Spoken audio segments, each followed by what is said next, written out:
So apart from supplements then, I'm just going to give you some tips that we can do as well to help manage. Either stand by the window or maybe get outside into your garden, and it's just going to regulate the circadian rhythm. Because the thing is, as women, we run on like a 28-day cycle, and we're actually influenced by the sun, the moon, the light, the dark. And daylight has the right spectrum of light at the right time, so it triggers certain hormones. So if you're looking at your phone or laptop, that's going to be the blue light, and that doesn't have the right type of light, so that could actually trigger hormones to start. Maybe like that should be starting at like 2 p.m. in the afternoon because it's so bright. So you need certain hormones to activate in the morning, so it would be really good, instead of looking at your phone first thing, to actually just get that daylight into your eyes. And even if it's a foggy day, bless you, even if it's a foggy day, don't think that light's not there, that light's still actually there. So just to get outside, or even just at the window.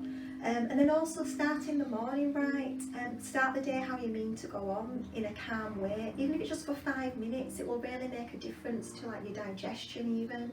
So things like a meditation, maybe journaling, visualization, breath work, gratitude.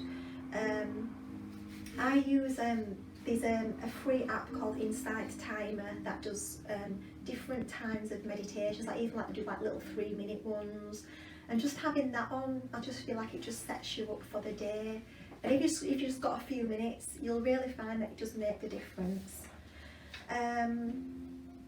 Also the blood sugar balancing aspect as well. So just making sure that you're having some protein with every meal, because protein is very satiating, I can't say the word. It just keeps you fuller for longer, and it's good for like sugar cravings as well. And they've shown that things like lower protein intakes are linked with cognitive decline. So protein could be things like dairy, eggs, meat, fish, seafood, beans, tofu, tempeh, lentils. Those are the kind of foods that have the protein in. So we try to say to aim for around 100 grams of protein a day, but just to do it without calculating, it's just really to make sure almost like a palm size of protein with every meal would be good. And then movement as well. Just be aware that exercise can be a stress. Like I was saying, I was just over exercising, and just maybe bringing these more restorative types of exercise, like the things like the yoga, the Pilates, using body weights or weights, the low impacts. And for someone like I used to do all these hard cardio things, and I wasn't happy like if I wasn't red-faced and sweating and things. So it's like a change, but actually you're working with your body more, so you are moving, but it's just not causing that overstress in your body. Even things like walking, because you're getting the benefits of the sunshine, fresh air, nature.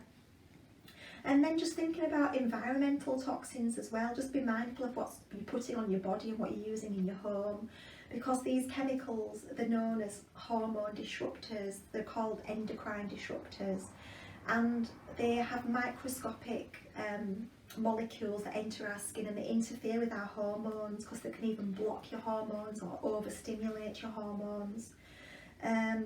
So the thing is, they do say they're checked for safety, these chemicals, but the thing is, like one chemical might be checked, but in one product there could be 50 different chemicals, and maybe they haven't checked the interaction of all these 50 things together, and maybe they haven't checked it over like 5 years or 10 years that you're using these as well, the harmful effects. And just to make it like less of a, oh my god, I've got to change everything now, it's just like doing one thing at a time. Like when you run out of something, maybe going on to something that's more natural.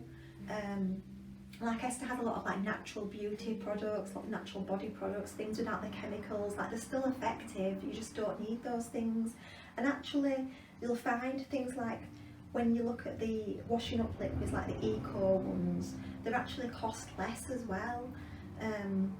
So you actually do save money in the long run.